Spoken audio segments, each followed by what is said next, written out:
ఇప్పుడు గొర్రె పెదనాన్న గారు గొర్రె దాటు అంటే ఒక గొర్రె వచ్చి ఒక బావిలో దుంకుతే అన్ని గొర్రెలు అదే బావిలో నీళ్లు ఉన్నాయా లేవా అని చూడకుండా వెనకల నుంచి అన్ని గొర్రెలు దుంకుతాయి.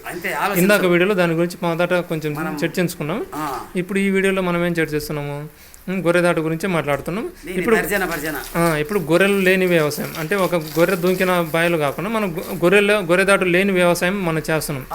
2 లేదా అంతకంటే ఎక్కువ విత్తనాలను విత్తే విధానాన్ని అంతస్తుల విధానంలో సహజ అన్నపూర్ణాదేవి రథం అనే ఏమంటారు అంతర పంటలు కాదులే కానీ అంతస్తుల విధానంలో ఇప్పుడు ఒకే 2 లేదా అంతకంటే ఎక్కువ పంటలను ఏకకాలంలో కావచ్చు వివిధ స్థాయిలలో వివిధ సమయాలలో విత్తే విధానం అంతస్తుల విధానంలో అన్నపూర్ణాదేవి రథం అనే కొత్త నామకరణంతో అన్నపూర్ణాదేవి రథం పేరు ఏంటంటే అన్నపూర్ణాదేవి రథం.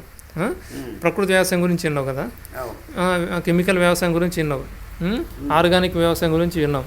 ఇప్పుడు నేను చెప్పే వ్యవసాయం ఏంటంటే సహజ అన్నపూర్ణాదేవి రథం అన్నమాట. మొత్తం ఆ వ్యవసాయ రంగం మొత్తం దీంట్లోకి వస్తుంది అనమాట. మొత్తం అది కెమికల్ వ్యవసాయం కూడా అటు పక్కన పెడితే మొత్తం ప్రపంచం మొత్తం ఈ గూటి కిందికి వస్తుంది. సహజ అన్నపూర్ణాదేవి రథం కిందికి మొత్తం అమెరికాలో వ్యవసాయం కావచ్చు, చైనాలో ఉండే వ్యవసాయం కావచ్చు, పాకిస్తాన్లో ఉండే వ్యవసాయం కావచ్చు, ఆఫ్ఘనిస్తాన్ కావచ్చు, తజికిస్తాన్ కావచ్చు, తుర్కిస్తాన్ కావచ్చు, మొత్తం నేపాల్ కావచ్చు, భూటాన్ కావచ్చు, అర్థమవుతుంది, మొత్తం ఆఫ్ఘనిస్తాన్ కావచ్చు, ఆస్ట్రేలియా కావచ్చు, అంటార్కిటికా మొత్తం ఎక్కడున్న వ్యవసాయం అన్నీ ప్రపంచవ్యాప్తంగా ఉన్నా కావచ్చు, యూకే కావచ్చు, మనం కొన్ని దేశాలను గుర్తు తెచ్చుకోవాలి కదా. ఆస్ట్రేలియా గురించి ఇందాక మాట్లాడుకున్నా కదా, ఆఫ్రికా ఖండం గురించి కూడా తెలుసు కదా. మొత్తం అంత ప్రపంచవ్యాప్తంగా ఉన్న నాగాలాండ్ కావచ్చు, దీవులలోనే ఈ 50,000 5 లక్షల మిరప పండియడం అనేది చాలా సులభమని వాళ్ళు చెప్తుంటారు. మనమైతే దాన్ని మార్కెట్లోకి తీసుకోలేకపోతున్నాం. సర్లే కానీ ఇప్పుడు ఏదైతే మొత్తం ప్రపంచవ్యాప్తంగా వ్యవసాయ రంగం అంతా మన ఆధీనంలో ఉండేది పూర్వం. రెడ్డి ఆధీనంలో ఎర్రకోట తెలుసు కదా, ఎర్రకోట ఆధీనంలో మొత్తం ప్రపంచం మొత్తం వ్యవసాయ రంగం అనేది ఆహార రంగం అనేది కంట్రోల్ నడుచుకునేది. ఏ విధంగా ఆహారాన్ని ఒకరి నుంచి ఒకరికొకరు ఏ విధంగా సరఫరా చేయాలి, మొత్తం అంతా ప్రపంచం అంతా ఒక వ్యవస్థ ఉండేది. దాన్ని రామరాజ్యంలో అంతర్భాగంగా ఉండేది. అది ఎర్రకోట అనేది మన ఆధీనంలో ఉండేది. మన ఆధీనంలో ఎర్రకోట ఉండేది. ఎర్రకోట ఆధీనంలో అయోధ్య ఉండేది. అర్థమైపోయింది. అయోధ్య ద్వారా మొత్తం పరిపాలన జరిగేది ఇది ఆహారానికి సంబంధించి. అటువంటి వ్యవస్థను అంతా నాశనం చేయడం జరిగింది. ఇప్పుడు దాన్ని మళ్ళీ పునరుస్థాపించడంలో భాగంగానే అన్నపూర్ణాదేవి సహజ అన్నపూర్ణాదేవి రథం అనే దాన్ని నిర్మిస్తున్నాం అనమాట. దాంట్లో భాగంగా అంతస్తుల విధానంలో ఒకే ఏకకాలంలో కొన్ని సమయానికి అనుకూలంగా కొన్ని మొక్కలు నాటే విధానంలో నేను ఇప్పుడు కొత్తగా రూపొందిస్తున్నా. ఎన్నో విధానాలు ఉన్నాయి, కొన్ని ఒక విధానం మీకు చెప్తున్నా. అంతరంగా నాటేది వేరు. అంతస్తుల విధానంలో ఎక్కడెక్కడ ఏం మొక్కలు పెట్టాలనేది ఉంటుంది. ఎప్పుడెప్పుడు ఎక్కడెక్కడ పెట్టాలి. ఇప్పుడు మీరు అనేది అంతర పంటలు అంటే ఇప్పుడుండే పద్ధతులలో ఏంటంటే మొన్నటి వరకు వేస్తున్నది కందేస్తారు ఒకసారి, మధ్యలో 7 సార్లు ఏం చేస్తారు, 7 సార్లు వేరుశనగ కానీ, మినుము కానీ, నువ్వు కానీ, పెసర కానీ ఇట్లా మినుములు కానీ మినుములు అటు వేస్తారు. ఇప్పుడు నేను అది అంతర పంటలు అంటారు. అలసంద కూడా బాగా ఎట్టిది నాయన. ఇప్పుడు నారాయణ ఇన్ని డబ్బులు వచ్చినాయి, కందికాయలు బాగా కాసినాయి. సర్లే ఇను సర్లే ఇను ఇక్కడ అంతస్తుల విధానం వేరు. ఇప్పుడు అంతర పంటలు ఏది అన్ని వచ్చినాయి. కంది వచ్చింది, రెండో పంట అయింది శనగ కానీ ఏదో ఒకటి, ఒక్క పంట 2 పంటలే అక్కడ వచ్చింది అంతర పంట అంటారు. ఇప్పుడు దీంట్లో ఏంటంటే అంతస్తుల విధానంలో వస్తుంది. అంతస్తుల విధానంలో చాలా మొక్కలు వస్తాయి అనమాట.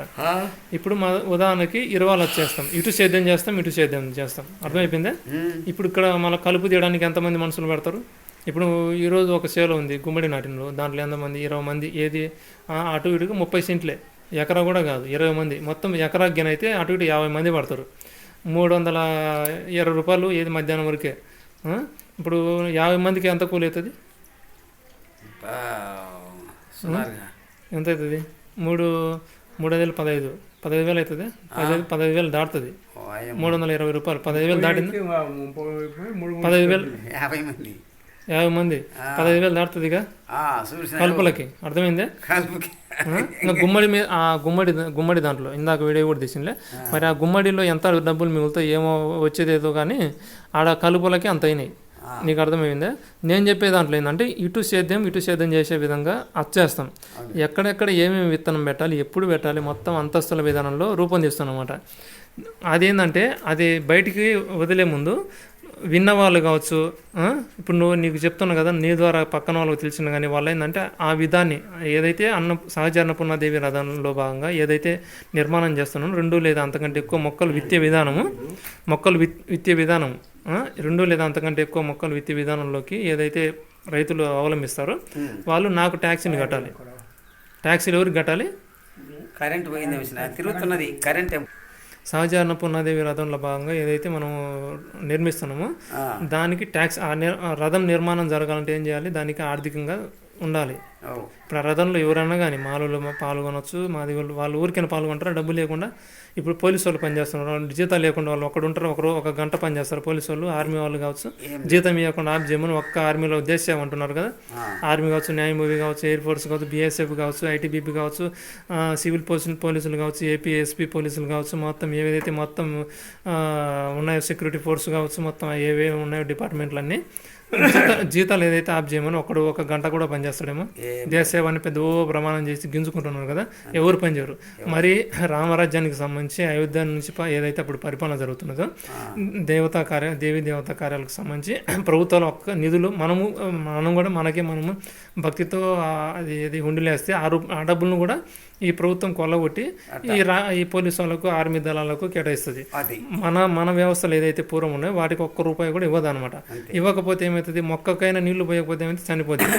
అట్లనే మన రథాలు ఏదైతే ఉన్నాయో హరిజన, గిరిజన మొత్తం ఏదైతే వ్యవస్థలు ఉన్నాయో వాటిన్నింటికి ఆర్థికంగా నిధులు కేటాయించకపోవడంతో ఆ వ్యవస్థలన్నీ మొత్తం కుషించి నశించి నాశనం అయిపోవడం జరిగింది. ఇప్పుడైతే లేవు. మళ్ళీ తిరిగి స్థాపించాలంటే దాంట్లో పనిచేసే వాళ్ళకు జీతాలు ఇవ్వాలన్నా లేదా జీతభత్యాలు ఇవ్వాలంటే దీంట్లో ఏదైతే నేను పద్ధతులు పాటించానో ఆ పద్ధతుల వల్ల మీకు లాభసాటి అనిపిస్తే దానికంటే మేలు అనిపిస్తే కొంత పరిమితి ట్యాక్సీలు పెడతాం. ఆ తర్వాత మీకు నచ్చిన, మీకు మనసుకు పూర్తిగా మీకు మేలు, దానికంటే ఇంత నాకు లాభం వచ్చింది, ఆ లాభం నుంచి ఇంత నేను హుండీలో వేస్తాను, ఆ హుండీకి అకౌంట్ పేరు, అకౌంట్ అన్నీ ఉంటాయి. దానికి మీకై మీరు దాంట్లో అకౌంట్లో ఏదైతే దాంట్లో మీరు హుండీలు వేస్తారు కదా, అట్లానే ఈ అకౌంట్ వేస్తాను. అది హుండీలు వేసినట్టు ఆ డబ్బులు ఆ హుండీలు వేయడం వల్ల రామరాజ్యాన్ని నిర్మించడానికి, విస్తరించడానికి అవకాశం ఉంటుంది. అర్థమైందే? ఇప్పుడు నేనైతే విధానం చెప్తాను, ఇప్పుడు చెప్పనులే, తర్వాత చెప్తా.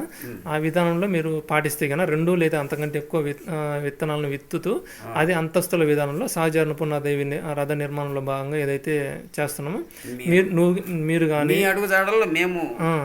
నేను ఏదైతే మారితే దానికి పన్నులు కట్టాలి పరిమితి కొద్దీ, తర్వాత మీకు ఇష్టపూరితంగా కొంత. ఆ విధంగా దానికంటే లాభసాటి అనిపిస్తే మీరేం చేయాలంటే ఆ పన్నులు కట్టడం ఒకటి, మీకు మనసులో కోరిన ఎంతైతే వేద్దాం అనుకో మొక్కుంటారో ఇంత పండితే దానికి హుండీలు వేయాలి. అది అట్లా ఎవరు ఈ వీడియో విన్న వాళ్ళు కావచ్చు, చూసిన వాళ్ళు కావచ్చు, మీ ద్వారా ఇతరులకు తెలిసినా కానీ ఏంటంటే అగ్రిమెంట్ ద్వారా ఈ వ్యవస్థను నిర్మించడం జరుగుతుంది. రేపు ఎన్నికల సమయంలో కావచ్చు, ఇంకొక సమయంలో కావచ్చు, అగ్రిమెంట్ ద్వారా ఈ వ్యవస్థను రూపొందించడం జరుగుతుంది. మరి దాంట్లో పాలు పంచుకుంటారని నేను ఆశిస్తున్నా. మీరు 10 మందికి ఈ వీడియో ద్వారా తెలియపరిచినా కానీ విన్నవారు కావచ్చు, వాళ్ళ ద్వారా విన్న వాళ్ళు కావచ్చు, ఖచ్చితంగా ఏదైతే విధానం తొందరలో విడుదల చేస్తాం. ఇప్పుడే కాదు, 1 సంవత్సరం సమయం పడుతుంది పూర్తిగా దాన్ని రూపకల్పన జరిగేటప్పటికి. ఆ రూపకల్పన జరిపినప్పుడు ఆ విధానాన్ని పాటించాలంటే పూర్తిగా ఆ నియమాలకు లోబడి వ్యవసాయం చేయాలి. ఆ భూములు ఏదైతే పూర్వం కబ్జా చేశారో నక్సలైట్లను పంపించి ఇతరుల చేతులలోంచి బలవంతంగా రెవెన్యూ వ్యవస్థను అంతా తారుమారు చేయడం జరిగింది. అవన్నీ తిరిగి మళ్ళీ పూర్వం రామరాజ్యంలో భాగంగా ఏదైతే పూర్వం వ్యవస్థలు ఉన్నాయో దాంట్లో భాగంగా భూములన్నిటిని దాంట్లో విలీనం చేయడం జరుగుతుంది. ఇప్పుడు రాక్షసుల కార్యాలయంలోకి విలీనం జరుగుతున్నాయి కదా, దాన్ని తిరిగి మొత్తం రామరాజ్యంలోకి విలీనం చేయడం జరుగుతుంది. అర్థమవుతుంది? అది రామరాజ్యం రావాలంటే ఇవన్నీ జరగాలి. అది అర్థమైపోయిందా? మీకు ఇష్టపూర్వకంగా రావాలంటే రావచ్చు, వద్దు మేము రాక్షస విధానాలకి లోబడి పనిచేస్తామంటే ఎవరు బలవంత పెట్టరు. కానీ ఈ రాక్షసులు ఏం చేస్తారంటే బలవంతంగా గన్నులు తుపాకులు చూపించి బలవంతంగా మన భూములన్నింటినీ కొల్లగొట్టి నాశనం చేస్తున్నారు. ఇప్పుడు ప్రత్యక్షంగా జరుగుతున్న ఘటన అనమాట. దీన్ని తిరిగి రామరాజ్యంలోకి రావాలంటే మనం ఏం గన్నులు తుపాకులేం పెట్టి బెదిరించాము. వాళ్ళకి ఇష్టపూర్వకంగా దీంట్లోకి వస్తే కన్నా మంచిది, రాకపోయినా మంచిదే, మనకేం ఇబ్బంది లేదు. అర్థమైపోయిందా? అది ఇప్పుడు ఇంకా ఇంత సమయాన్ని కేటాయించినందుకు గొర్రె పెదనాన్న గారు గొర్రె దాటి నుంచి బయటకు వస్తారా? మేము రావడానికి మీ యొక్క మీ దగ్గర నుంచి సమాధానం కోసం మేము ఎదురు చూస్తూ ఉంటాం. అది సరే మరి, థ్యాంక్స్, ధన్యవాదాలు.